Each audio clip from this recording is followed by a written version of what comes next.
let's talk about books. These are the books I read in March. It's starting to get hot, so I have my ice pack, comfort ice packs. I am just gonna see how far. Now I'm afraid to hit record. Hang on. That's girly pop. Okay. Guess what? It's recording. We're just gonna see how far we get. And I'm excited. I almost wish I had my February books still out versus shelves, because I think a lot of the themes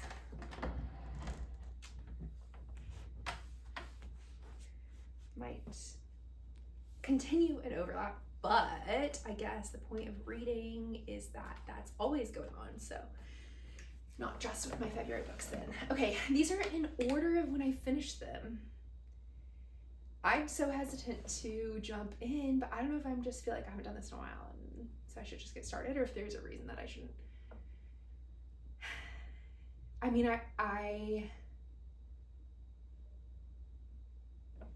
I'm gonna go in order. This is a really hard one to start with. That's why I'm hedging, actually, because this is a really sharp, really smart book. But let's do it. So this is Minor Black Figures by Brandon Taylor. Most well known for Real Life, which I think won the Booker, and he's done a short story collection and something else. This is my first book by him that I've read. It was recommended by Lo, who hasn't read it, and Emma, who is Emma Reads Too Much on Substack and Goodreads, loved it. So what do you need to know? It's set in a sweaty New York City summer, pretty much present day. It follows a young man who is a painter, kind of with writer's block, or whatever you call that when you paint, and he is pretty disconsolate, and he has a couple jobs, but they're the kind of jobs you have just because it lets you be adjacent to the thing you're interested in, but you know, you're not getting paid to paint or do the thing you're actually interested in.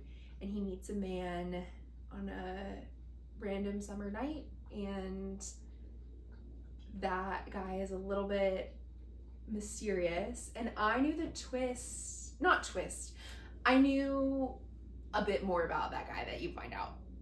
I'm over 100 pages in, I feel like, and that's part of what convinced me to read it, but I also think it would be really special to just read this, not knowing any more than what I've said. So, chop. Not gonna say any more about the plot. One thing I put in my review is that it's about what it's about. So it's about like what it means to be Black and make art in a world where whiteness is the default. It's about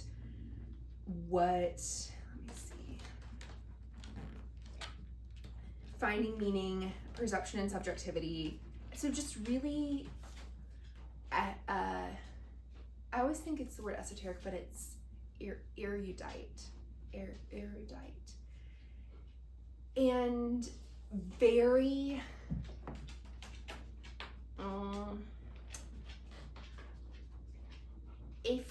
if you're into like shallow identity politics, this book will like shred you. This is a book we'll get to next that does a very sort of like basic level kind of thing. This is like so full of so much complex thought, and I don't want to say very New York, but like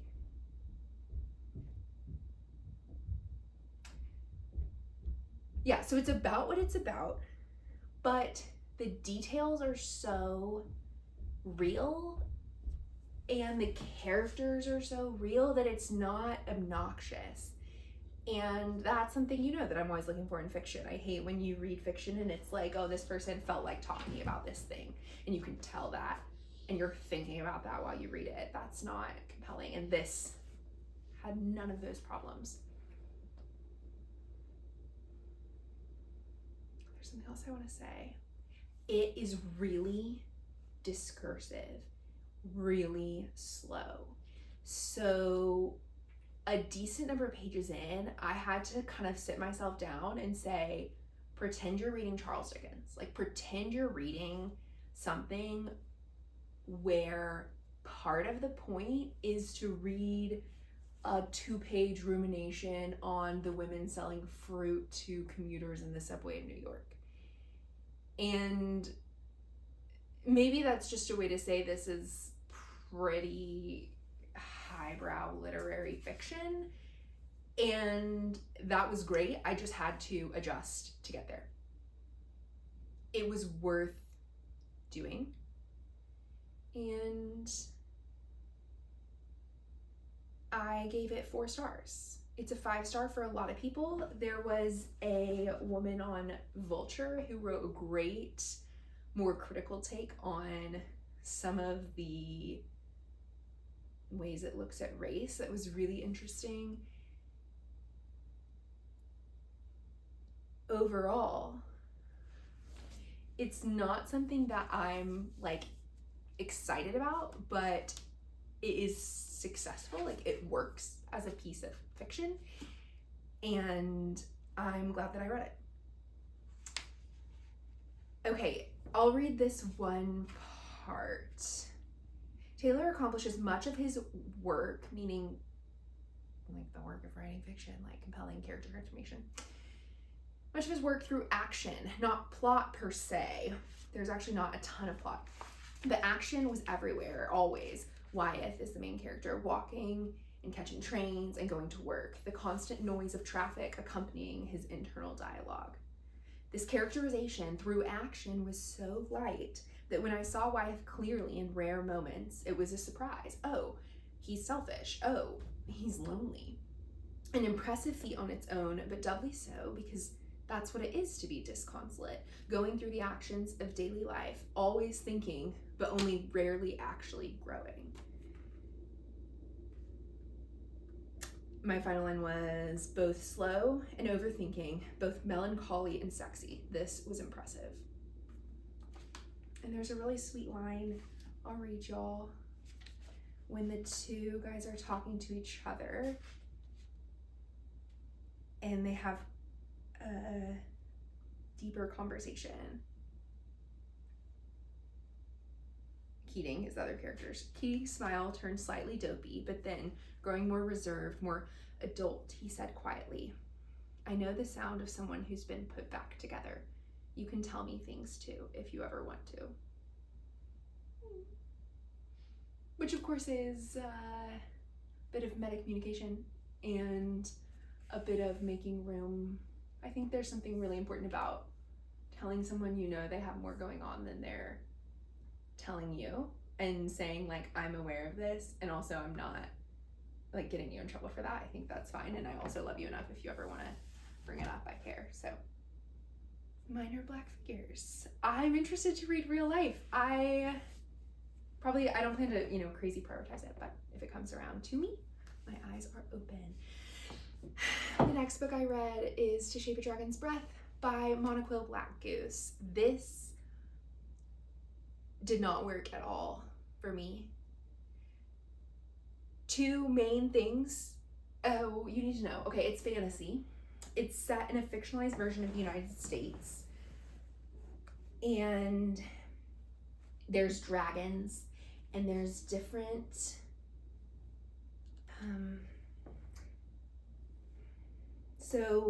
very early, first couple pages, this girl sees a dragon, and you never see dragons anymore, and then she goes back to the spot where she saw it to commemorate, and then she sees an egg. She takes it back to her native community, and they together care for the egg and watch it hatch. And yet, even though they're in this remote indigenous community that's not supposed to be infringed upon by the dominant colonizing group, you have to register your dragons. And so she has to register it. Her brother lives in the cities and he knows this. He doesn't want her to get in trouble. And so then she has to go to the colonizers' dragon academy to train so she can learn to shape a dragon's breath. The number one thing that I will say every single minute about a book that doesn't work is there were too many words. The author did not reduce the clutter. There is nothing wrong with writing hundreds and hundreds of pages to get your story out, but I believe that you have to go back and cut it down and cut out all the things that don't need to be there. And I'm almost never gonna be able to really ride for a book that did not get that edit. Like, it's never gonna be more than 3 stars. And that can be an issue at the sentence level. I think I almost showed you this one time, and then I was in a hurry because I was yelling about Mile High. So back to my censor. I think it's really hard to improve at things in a single leap. Most things you improve at by working slowly and slowly, but after I read the 2 chapters in this book, Simplicity and Clutter, my writing improved by like 10%. And it's the only time it's ever happened and the only time it will ever happen, because again, that's not really how it works, but learning how to prune the words that don't belong is one of the most important and influential things you can do for your writing. So on Writing Well, he prints a facsimile of this chapter that you're reading. So this is the chapter, or maybe chapter 4, and then this is a copy of one of his drafts of it, and you can see all the words that he's crossing out, and you can read through it and say to yourself, oh, actually this still makes sense with all these extra words. But to watch him remove them, to realize they're really extra, and these whole sentences he's crossing out is incredible. And so you can edit single words out on a 2nd, 3rd, 4th draft. You also need to understand the power of scenes.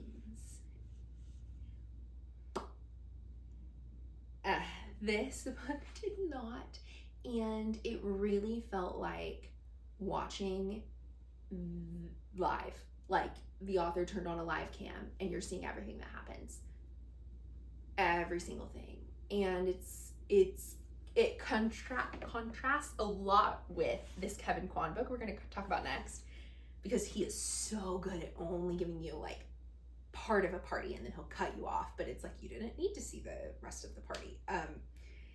And that is another thing that's so important in fiction, because you're not just trying to begin and finish a plot. Girl finds dragon egg, girl goes to academy and learns about dragon control. You are trying to achieve character transformation, and you are trying to do so with great economy. You can print something as many hundreds of pages as you want it to be, but you should not. So anyway, I think that is like a soapbox thing for me. If it, I care a lot about that. Can you tell? Because I just talked about it for that long. The other thing about this book is that I said in my review, like, I don't even want to use the word themes. I was saying like the way that it handled its themes, but that almost gives it too much credit. It was so incredibly basic in how it addressed ideas of colonization and racism that it detracted from the work of fiction. And I'm not saying like because she tried to write an anti-racist fantasy book it was detracting. Like, the attempt, you can always try and do something. This did not succeed at that. There were just the level of nuance was at like a -4. Like, there was no, I saw a review on Goodreads that was like, had a problem with how, well, okay, let me give you an example.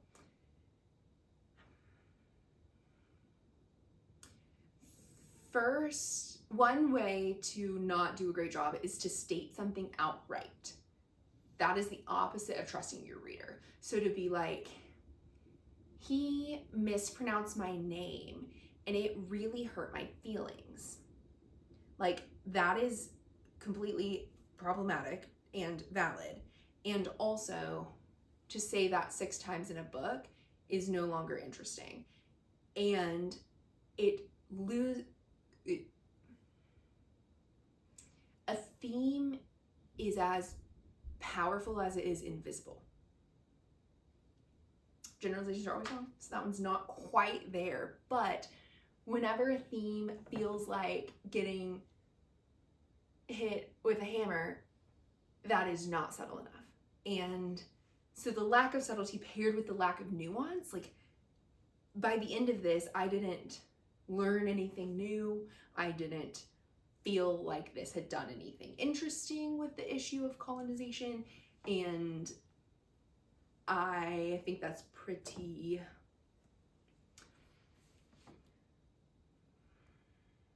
I want to go back to the idea that stating something outright doesn't really work. So that's another thing where it's like, are we writing fiction or do you want to write nonfiction? And if you're going to write fiction that discusses themes, you can do it, but it's really hard to do. This one, I always talk about, Tree Grows in Brooklyn. So many up there. Don't say them.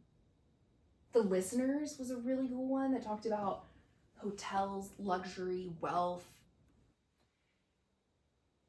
And this one was just, I mean, I was just rolling my eyes when I was reading it, and that's not doing cool stuff. And I skimmed starting on page 113. Would not recommend. Also, there was not a lot of action.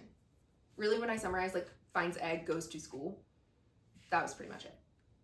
And also, there was a friendship between the 4 main characters, but there was almost nothing else in the book that, like, made me happy to be there. Like, you can read a crummy book and there can still be things that are cool, and I didn't experience those in To Shape a Dragon's Breath. Savage review.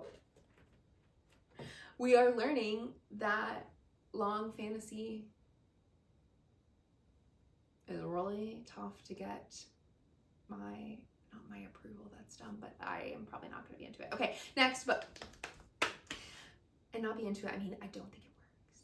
Which one day we'll talk about the difference between liking and disliking something and whether something works or doesn't work, which is 2 separate questions. And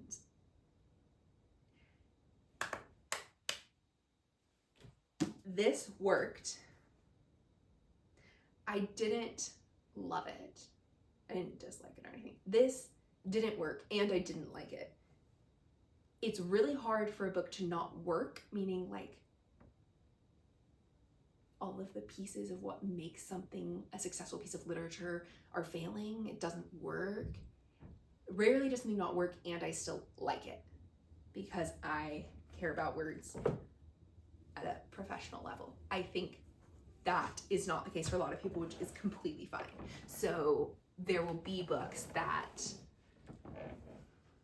Anyway, this one... Oh, hang on. Is my phone died?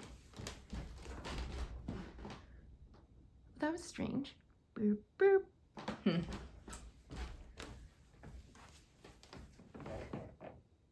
20 minutes, 2 books in. Will she speed up? This is called Lies and Weddings by Kevin Kwan. Kevin Kwan wrote Crazy Rich Asians, and I think it's a trilogy. I'd seen the movie. I love the main character's relationship with food. There's like no rom-com where the female main character gets to just like eat because she likes food and is hungry, like in Crazy Rich Asians. Also, it's a fun movie to watch. This is a book he wrote after that called Lies and Weddings. It was so successful at only putting in what needed to be there, only having the scenes that needed to be there, no extra words anywhere, which also, well, we have another book that did that later, which is exciting. And I was so happy the whole time I was reading this. Like, he will build these incredible scenes You start in England, then you go to Hawaii, you stop off in Morocco and Marfa and Venice, and maybe one more spot over the course of the book. You feel like you are there, which is amazing. What was the F1 book I was reading where I was like, I never felt like I was in any of these super cool places? And there was one moment, I was reading this at the same time I was reading Shape Your Dragon's Breath. He takes you to this party. It's in an ice castle on the top of a volcano in Hawaii, built on land that is supposed to be a sacred site for native peoples. And instead, this super rich family built a $4 million ice castle for a one-night party. The tables are ice with flowers frozen into the ice. And our main character has like 2 conversations as she's waiting to get in line and then as she gets seated. And he ends the scene. And you go to like 2 days later, the next day, the next thing that you have to see. And it takes so much skill to know when to chop a scene like that. Because if you don't write a lot of fiction, the way that you think about telling a story is that they get to the party, they have these conversations, and then they eat this food, and then there's dancing, and then they leave the party. Like, that is a story. That's what you need to tell. But really, to serve like the greater story, you can make all of these chops, because all that needs to happen at the Ice Palace is for her to talk to this person and this person to see that happening, which happens before appetizers, so you could just leave them there. Like, it was so validating to me that you can write commercial fiction that is excellent. And the way I always say it is not a word out of place. And I think we expect that with lit fic because, so in the world, so anyway, this was frothy and fun and sparkly, and I liked the main character. The main character doesn't have as much money as the main family that you're following, and so you get to kind of have that like indulgence without feeling bad because you're positioned through the eyes of someone who she's a doctor and she works for the money that she makes versus this level of wealth that the people around her have. So it was a really fun time. Do we want to talk about general fiction and genre fiction? Let's do a speed round. General fiction is books that are just a story. This is general fiction. Galen, we're going to talk about, is general fiction. Emma M. Lyon is general fiction. Loved and Missed is general fiction. Think about just a book that someone told you to read. And it's almost separated from the others by the fact that it doesn't fit, this is general, in the category of genre fiction. I really don't like when the same letters make up 2 words that are different that you have to keep separate, but that's what happened here. Genre fiction refers to romance, mystery, thriller, horror, fantasy, and really groups of books that have a specific genre that defines the rules the stories follow. Fun fact. So when you go into a bookstore and you go to the fiction section, oftentimes, strangely, historical fiction gets shunted into fiction, but the rest of them will usually be in their own categories. As Beyonce and Linda Martinelli says, genre is a funny little concept. So the lines between these are often blurry, which is fine, but it's still helpful to have some demarcation so that when you want a book with people ending up in happily ever after, you know where to walk in the bookstore to find that. Within general fiction, there's 3, we won't say sections, there's a spectrum. Commercial fiction, upmarket, and then literary fiction, which would be like this guy. And there's an article I love that says the difference between these types of books is not whether they're well written or poorly written, but how much the author wants you to think about the sentences while you are reading it, which is crazy and such a good read because In a book like this, what did I do? I read you a sentence from the book that I thought was gorgeous. It will also have, like I talked about the 3-page thing about the women selling fruit in the subway, it'll have these paragraphs that are just thinking thoughts and telling ideas. And the way, like in one we'll talk about in a minute, Loved and Missed, the way that it says those things is part of what you show up for, is part of the richness of the book that you go to literary fiction to experience. Commercial fiction is not that way. The sentences still take as much care to write, but the care is so that the sentences disappear in a way that lets you read it very smoothly and very quickly. And so you would buy this type of book for an airport, for a trip, for a time where you're going to be interrupted a lot. It's why people call it easy reading or give me like a quick book. It's not because it was poorly written. It's not because it was written with less care. It's because it was written with a different goal in mind, which was to tell you a story for the enjoyment of things besides the individual sentences. I really think that is the best way that I have heard to differentiate literary fiction from commercial fiction, and the spectrum in between, like when you get in the middle, it's called upmarket. And you know, Galen actually might be upmarket, I would say. There's a lot of debate, but also in some senses it doesn't really matter what something counts as, except that when you work at the publishing house, you want the book to find the readers that it's meant for. So this one is really colorful. Interestingly, the first edition, the hardcover, was a deep navy blue. And usually when they change the cover from a hardcover to paperback, it's because they didn't think it sold the way that it should have. And clearly the deep navy blue did not say to the girlies, this is a fun, fluffy read set in Hawaii. So they made it pink and then orange and then yellow and then blue and then green. And the rest of the design is very similar to the hardcover. And so the editors and the people who love books as much as you, the reader, do want you to find the books that will be a fit for you. And that's why that way of separating books can be helpful.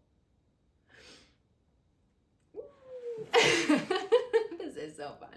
The next book I read is First Time Caller. That would be an overstatement. I skimmed it. It did not give attention to every single word. It was too long, overwritten, too wordy.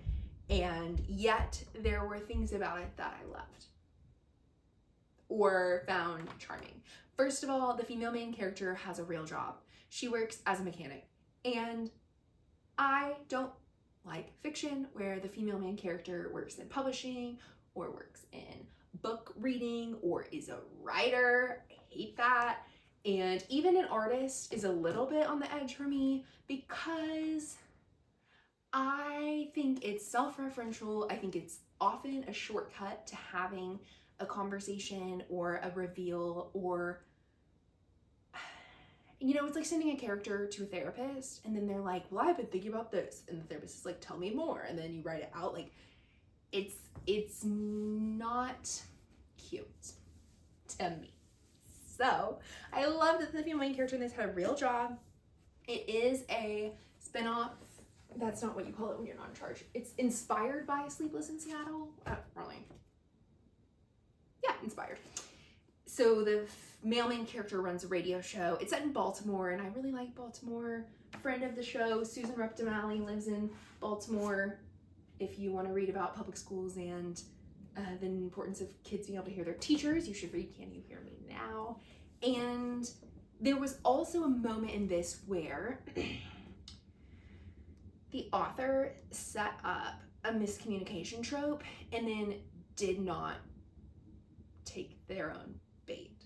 So it's a classic, like, the guy is talking to his boss about wanting me to leave the radio show, and I hear him say this thing and like I feel confused, and you, like, in a less great book, then the female main character will run and cry in the bathroom or stalk off and fume and walk laps around the parking lot and come back in, and for 50 pages they will be so fussy about this thing that, first of all, they could have fixed by communicating. And second of all, you as the reader know is fake, which can be super frustrating because it feels really fixable. The joy of a romance with all of the tropes and all the things that happen is watching how the writer unspools and brings together everything. And miscommunication is a really hard trope to nail. It was really fun to watch an author give you that and then take it away. What happens is the female main character is like, huh, and she just steps out from wherever she was in the room, they couldn't hear her, she steps in the hallway. She's like, or you could just ask her, she's right here. And then they're like, oh hey, and then they like talk about the problem. It's like, praise be, loved that. Overwritten sentence at the bottom of page 4. Do we want me to read it to you? Always. Let's see. Page 4 is early. I really skimmed this whole thing.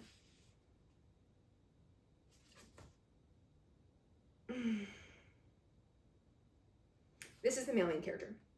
I dunk my croissant into my coffee. He's not having fun at work and his job is a radio host. And one of his coworkers, who is the main character in the next book in this series, which I also might skim, maybe, his coworker is taking him out to breakfast to chat about things. I don't know. I dunk my croissant into my coffee. Some of it sloshes over the edge of my chipped mug to the weathered tabletop. I feel more emotionally connected to that spilled coffee than to any of the people who have called in to the radio station in the last 3 months.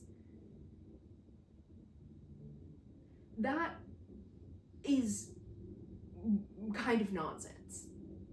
And also, in this situation, you're getting enough information from dialogue because your main character is talking to another character and the other character's like, you seem like you're not happy at work. And then the buddy's like, oh, I'm fine. And then he's like, I don't think you're fine. You're getting everything you need from dialogue. You don't need your male main character to say he identifies with sloshed coffee on a breakfast table and spend 3 sentences. I was being dramatic on that. On 251 to 257, there was a conversation that could have been 2 pages rather than 6.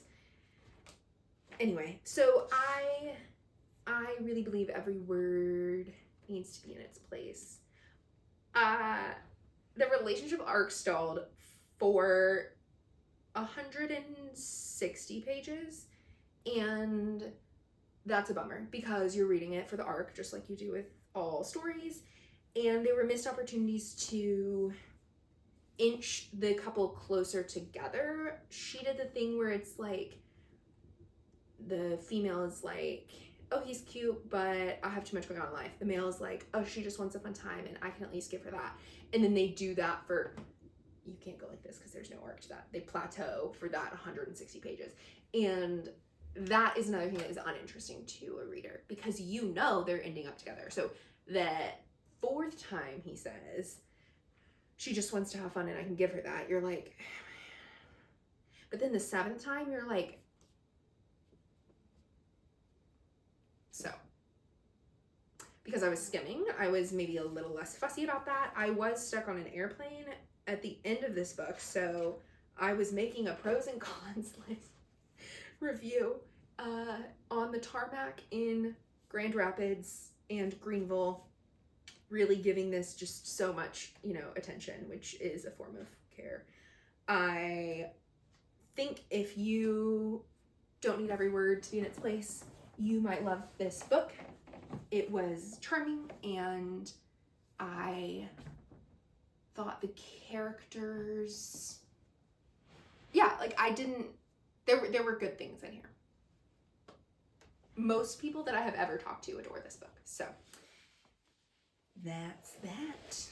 Next up, A Beautiful Blue Death. In my quest to have a shelf talker, which is a small index card with a review, in every section of the bookstore, I keep reading mysteries and thrillers.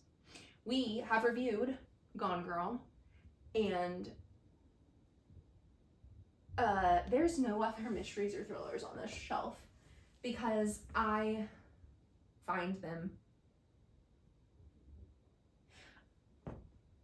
they don't work so often for me. And I think We don't need to get into that. I've been trying to find one that does work. An adorable older woman at the store told me about this series. I bought it. And I thought more of it worked than didn't. I wrote a rec and we're going to be selling it, at least for a minute. This is set in Victorian London. It follows a second son of a baron who kills time by solving mysteries. It has a cast of characters it sets up that you can tell you're going to really get to know throughout the series. And it was very carefully written. So I said, the very first thing I said was, I read every word.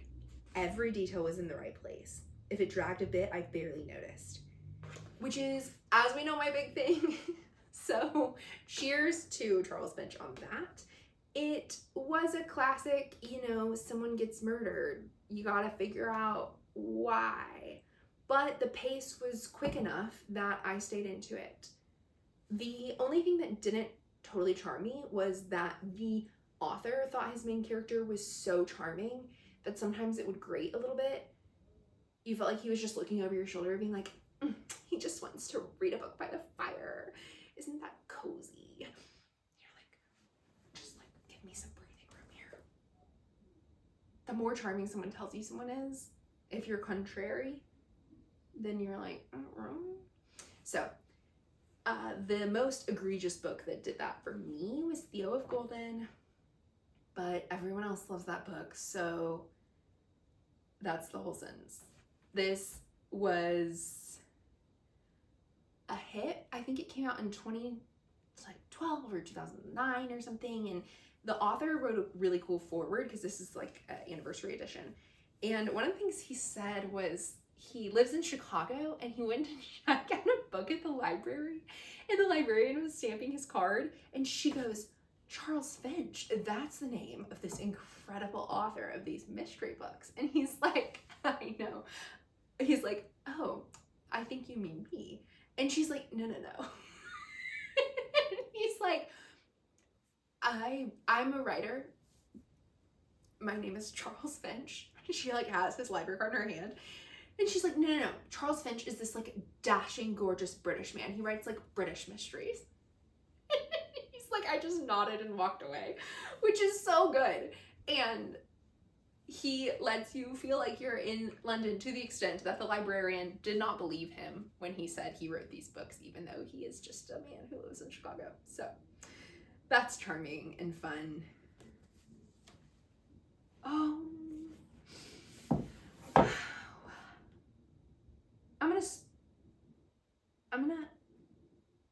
No. Okay. Because that one will be a break between these two. Guys, okay, this book comes out in May.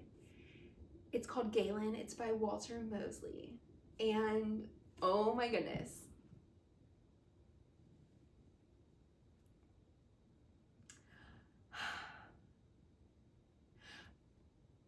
Well, I loved it. You can tell. I don't know anything about the author. I didn't know anything about the book. And it was precious and hard and really bright and just brilliantly written. Another great example of a book where all the people in it have real jobs. There is this absolute love for, guys, Megan picked it up for me at the Winter Institute, which is that what it's called? Yes. The biggest book conference in the world. No, the biggest book conference that booksellers go to. And Walter Mosley has written, I think, quite a few books in quite a few different genres. And you should just read it. Like, if you just read fiction and you just love like a kind of a really real, a little bit retching story, like this is so okay. Ugh. I just want to gush. Like, I don't want to tell you anything about it because I didn't know anything about it going in.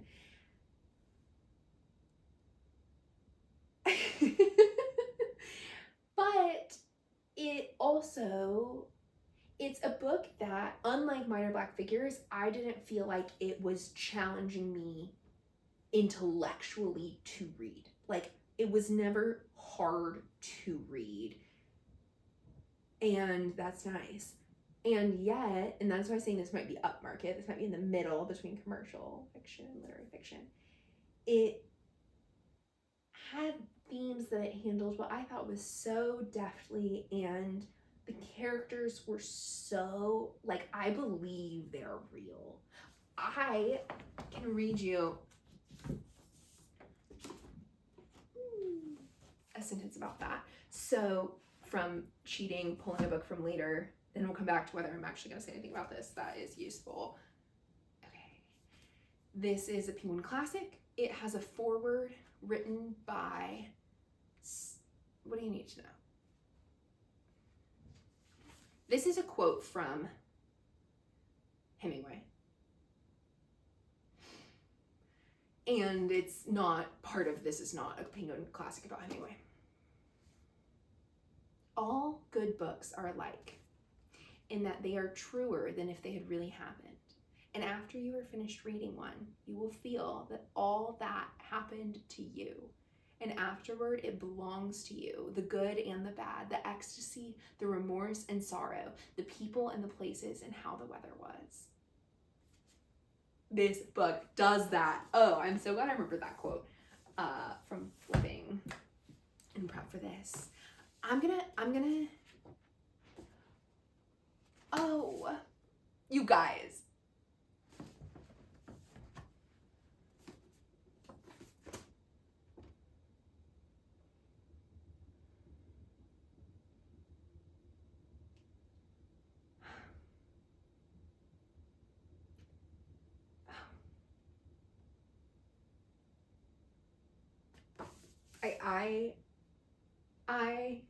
Okay.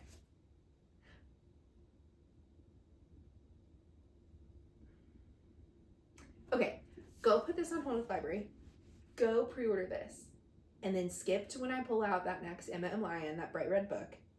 And I'm just gonna talk about this for like a minute or two because it deserves like to be, have specific things said about it. At the beginning, you meet two people, and the woman is about to be a doctor. She's in med school, and the man is working at a restaurant, a vegan restaurant. And they're precious. Guys, I don't know how I'm gonna get through this. And they fall in love. I am down bad for this book. Okay. And then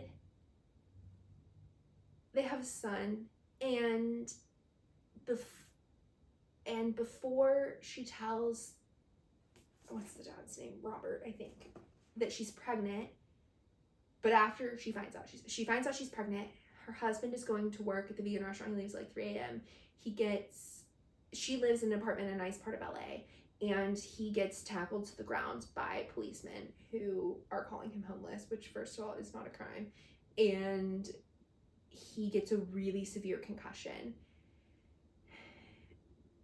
and gets himself home and ends up in the, like, and after that, it's just because that just happens in the course of his life.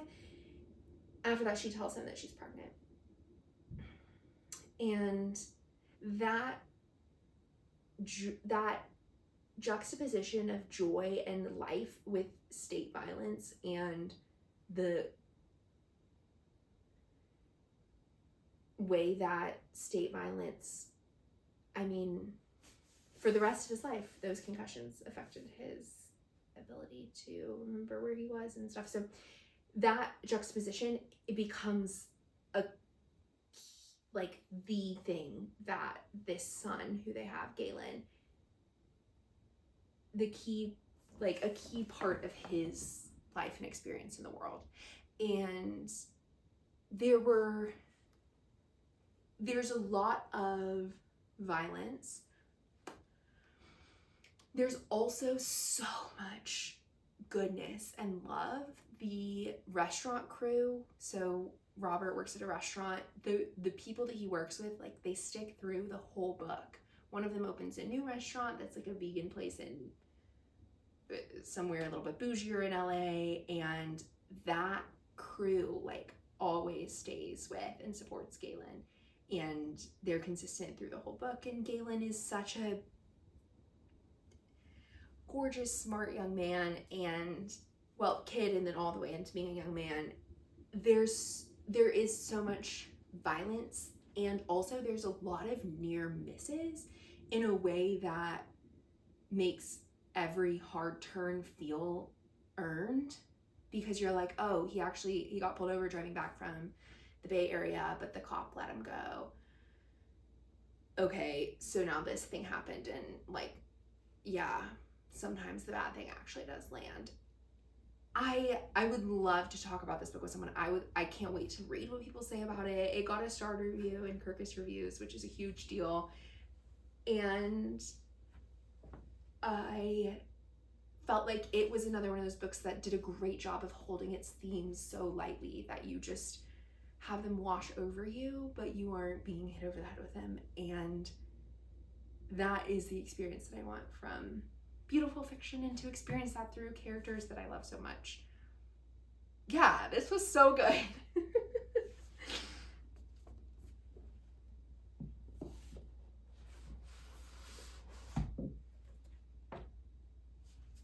The next book I read is The Unselected Journals of M.M. Lyon, Volume 4. There's nothing more to say. They are in their own section of the shelf. They are next to the Elite Deadly Education favorite series. Favorite series get their own sections, and this one is just hitting book after book after book. This one was just so good, and I loved it. Ooh, I don't think I need to say anything specific, but if you haven't seen these videos, Emma moves to London at age 21. She lives in St. Crispin's at Lapis Lazuli House, which is her family home. Her parents left it to her, but her grouchy great uncle is supposed to get to live there until he dies, and to honor her father, Emma allows him to stay.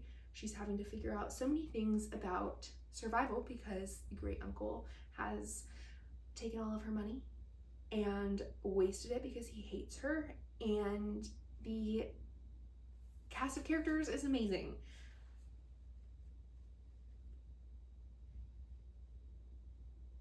This book does grief so well. It's not just like a fluff, and there's a character in this who sits with Emma in her grief so beautifully and well. So that was a little special about 4 versus the other ones. The next book I read is Loved and Missed by Susie Boyd. This book came out quite a while ago and kind of has gotten, maybe 2020. Kind of has gotten 2021. She is wrong, folks. This book came out in 2021. And Teddy told me it was phenomenal. At the same time, Brett was reading it, and then I bought it, and then the Book Fair Pod girlies read it, and so here I am. It was phenomenal. I am going to read you my review. This was excellent. Sparse and almost lush at the same time. Let me tell you what it's about. This book is about a woman who is a school teacher, and she's in her 50s. She has an adult daughter who is struggling with addiction. You get the vibes that it's kind of an everything problem. Drugs for sure, but alcoholism, probably a lot of different things going on. Her daughter, Eleanor, has a daughter. She gets pregnant and has Lily, and that's where the story starts, as Ruth, the main character, navigates parenting a grandchild, having a relationship with an adult daughter who is really difficult and not always, just really hard. And it's full of nuance, my favorite thing. And it was really,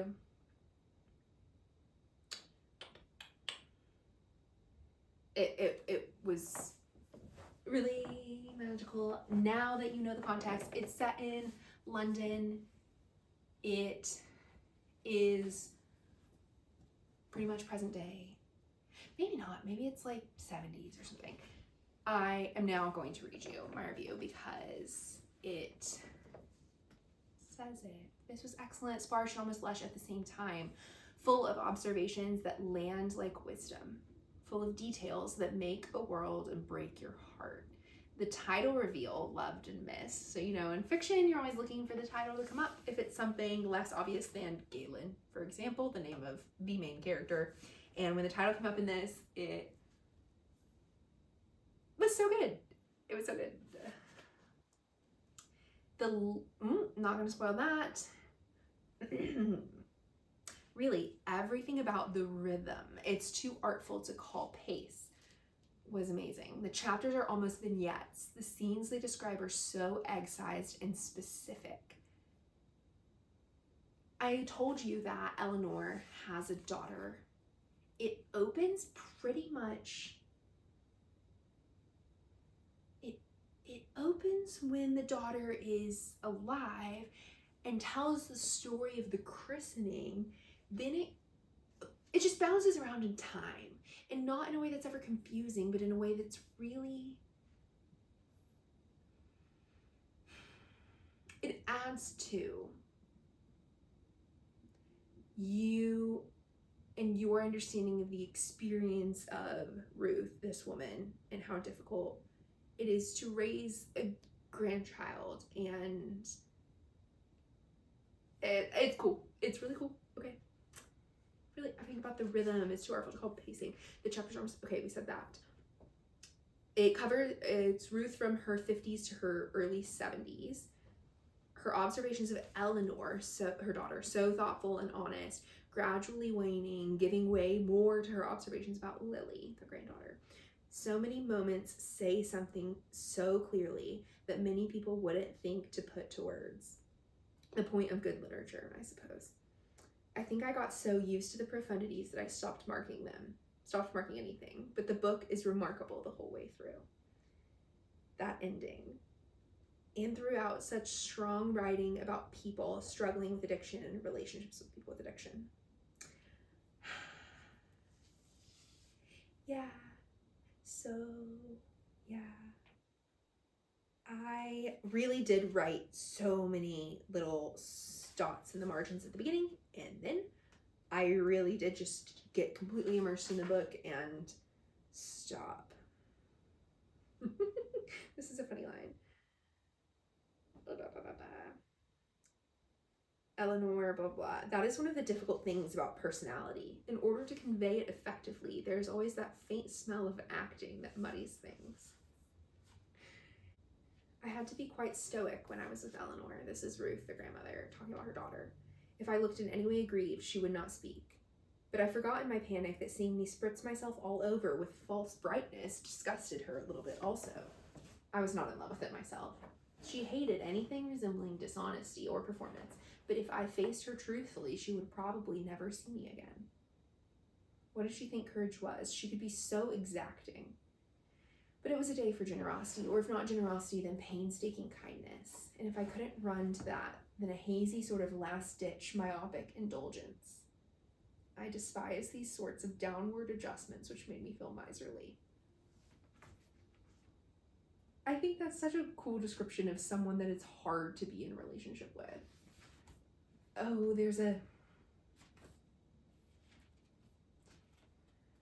So this book was phenomenal.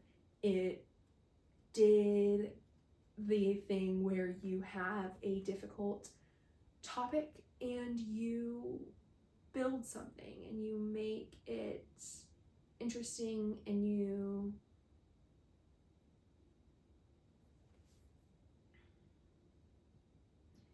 talk about it without the reader thinking about the author at all. It doesn't feel like the author sharing their opinions in any way. The characters get to really live on the page. So I recommend it. It is, for how heavy the themes are, I don't know, it was lovely, a lovely book.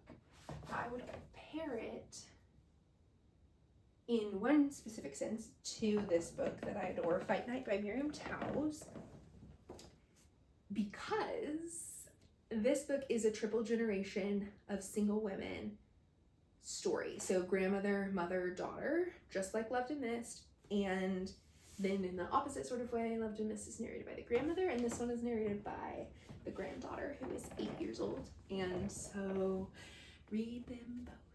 Okay. Then I read The Answers in the Wound by Kelly Sundberg, which was pretty bland, honestly. I was disappointed. I am 90% sure that I would really love her memoir, which is called Goodbye, Sweet Girl. I went to her event the month this came out and bought the book at the event. It's an essay collection. Interestingly, she said at the event that she wrote the memoir because her agent said, you've got to kind of get started with a memoir. And then, but essay was the thing that she kind of wanted more, if I remember, something like that. And from what I've read about her memoir, like I said, would have loved it. This felt very, Teddy used the word bland, which is exactly right, which with the themes that this covered is really surprising to me. And so I was not super impressed. I really almost DNF'd it, but the writing was smooth enough. The sentences were easy enough to read. They weren't chunky, overwritten, annoying. They didn't need editing, so I did decide to finish it all the way through.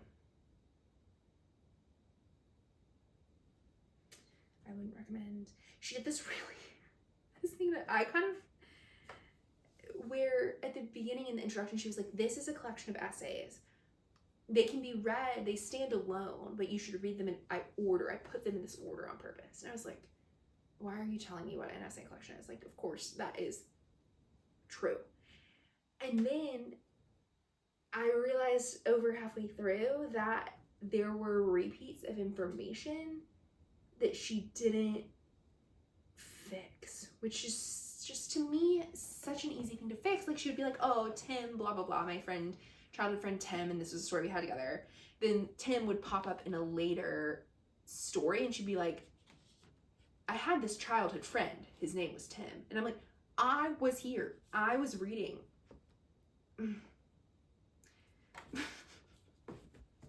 That's how it, yeah. And so I thought that was not what I would have done. I think just because you write essays at different times over the course of a period of years doesn't mean when you put them into a book that you shouldn't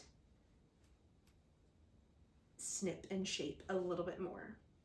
It also got praise for being formally inventive. She has a couple essays that have the same title, and then she did a blackout thing with her ex-husband's emails, but it wasn't, I don't know,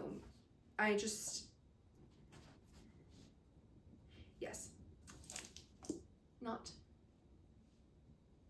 the strongest thing that I'm hedging because it was published by the Roxane Gay Books imprint at Grove Atlantic, and I love Roxane Gay.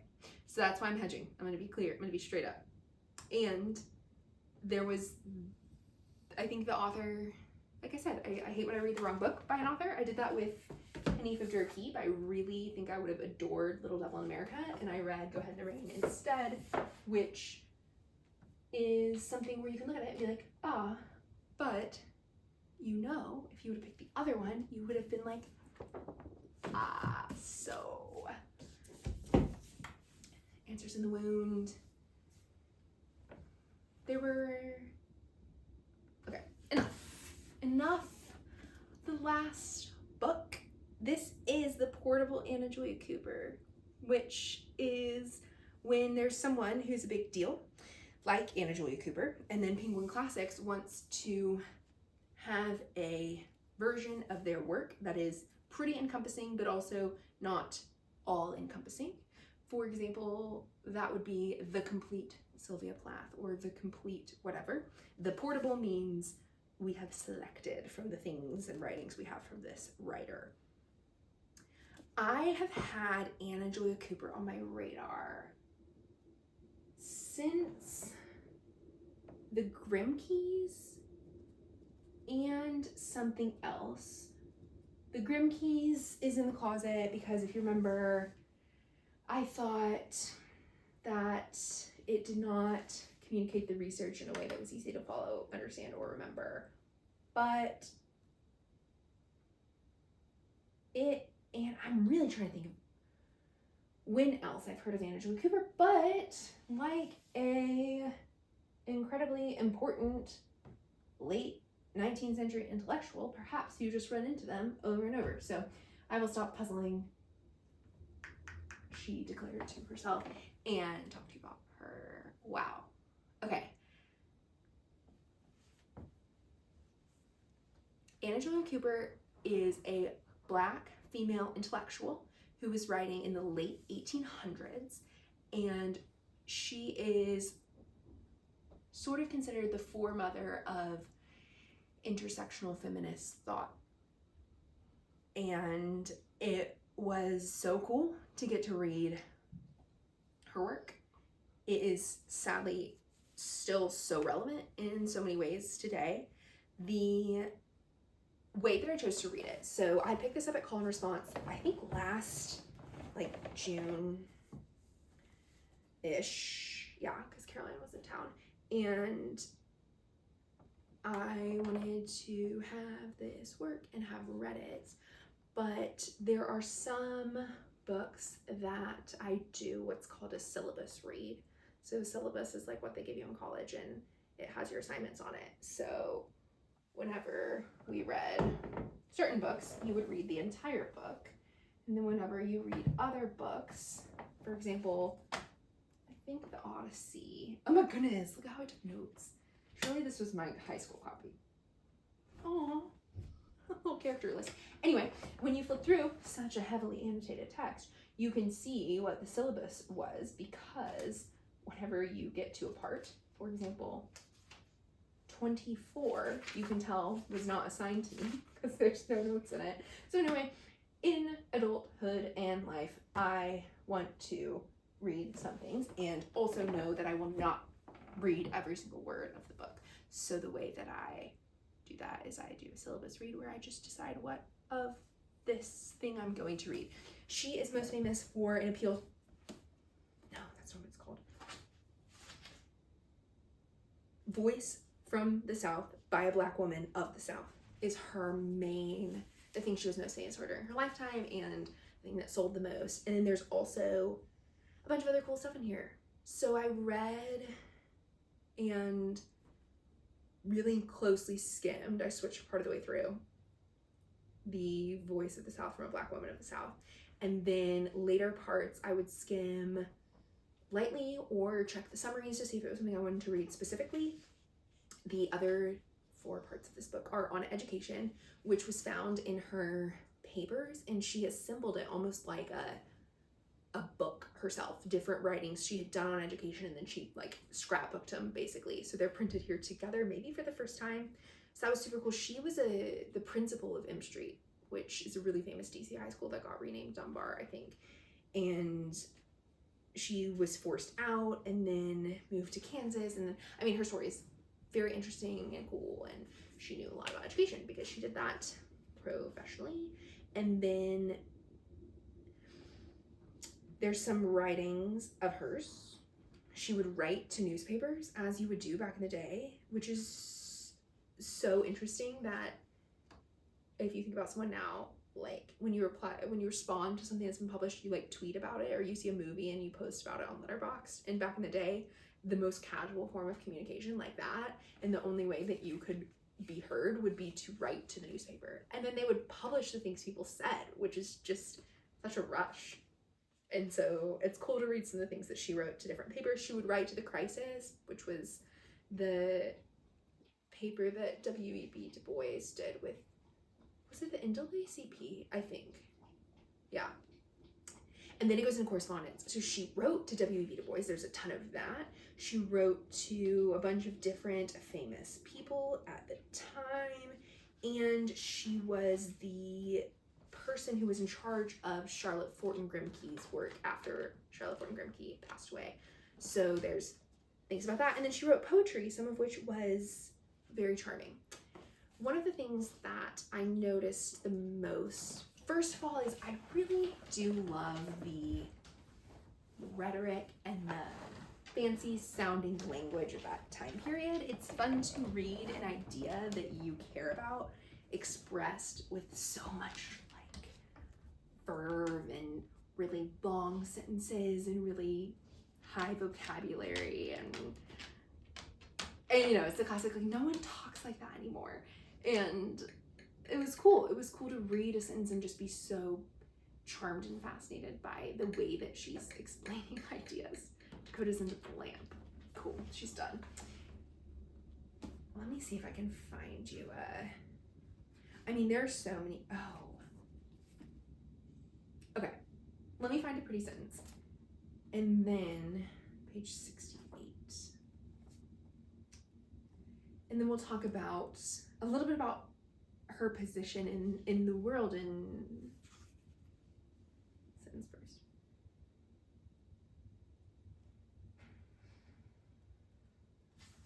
So just kind of let this flow over you. I'm not going to give you all of the context, and you can assume that she is talking. So I'll tell you, she's talking about why the Black male clergy should listen to Black women. She's saying when she's, oh, okay, where do I start? On the obligation of her legislators to do for her as they would have others do for them where relations reversed. Let her try to teach her country that every interest in the world is entitled at least to a respectful hearing, that every sentiency is worthy of its own gratification, that a helpless cause should not be trampled down, nor a bruised reed broken. And when the right of the individual is made sacred, when the image of God in human form, whether in marble or in clay, whether in alabaster or in ebony, is consecrated and inviolable, when men have been taught to look beneath the rags and grime, the pomp and pageantry of mere circumstance, and have regard unto the celestial kernel uncontaminated at the core, then is mastered the science of politeness, the art of courteous contact. Then women's lesson is taught and women's cause is won. Not the white woman, nor the Black woman, nor the red woman, but the cause of every man or woman who has writhed silently under a mighty wrong. Like that kind of language, just all over the place. And she's so smart and she's so powerful, and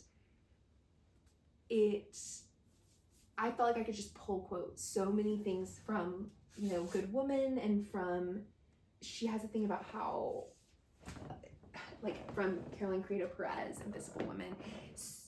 I could just keep pulling books off of this shelf of women who have her as their intellectual forebear, and we are lucky to live in a world that listened to her, at least some. And another thing that, in addition to the strength of her writing and the beauty of her words and the privilege it was to experience her mind, was watching her make these arguments from her position in the world, watching her be so aware of the ways that she had to argue in order to be heard. And that's something that I understand and feel and relate to. And so to watch her in, I think the main section, A Voice from the South, A Voice on the South from a Black woman of the South, the main thing, the main piece of writing she's most famous for, it was originally given as a speech to the Congregationalist ministers in Ohio or something at their convention or something. And it was, so because of that context, you see her making arguments that will be heard by that specific group of men. And so instead of saying, like, she'll say something like, well, the Baptists, like the AME, have American Methodist American Methodist no, I don't have what it stands for in my head right now. I'm so sorry, but it's another denomination, and they have 2,000 missionaries in the South, and the Baptists have this many missionaries in the South, but the Congregationalists, we only have 3 people in the South. And think about all of the possible people who could join our church if we were to see Black women in the South as people, right? That's like a very constrained argument to be making when you wish that she could say, like it's like making an argument from inside of a cage, kind of. So I think that's something that marginalized people are always restricted to. I think it's really hard to say what you think and to be heard, and there's often a trade-off between those two things, and it was true even then. So this was really a privilege to get to read. There were so many parts that were so cool. Also, it's religious in a way that a lot of intellectual writing has moved away from, but it was cool to see and experience in that way. I haven't been reading much of the like Western tradition, which has a lot of Christian and Catholic writings in it, partially because the monasteries were the ones who like copied the Iliad and all of the books that we have, and for a million other reasons, which you could read about in Tarnus. Come out here, Richard, baby. The Passion of the Western Mind. This book is so dense, like persons, but also it is like the overview of all of Western thought. So that's The Portable Anna Joy Cooper, and I don't even think I need to do a saying of what my favorites were, because so many. I think it's so clear, but it helps me when I make the thumbnail. So that one, these two were pretty great. This one was so great. This one was an absolute joy. Okay. There's March.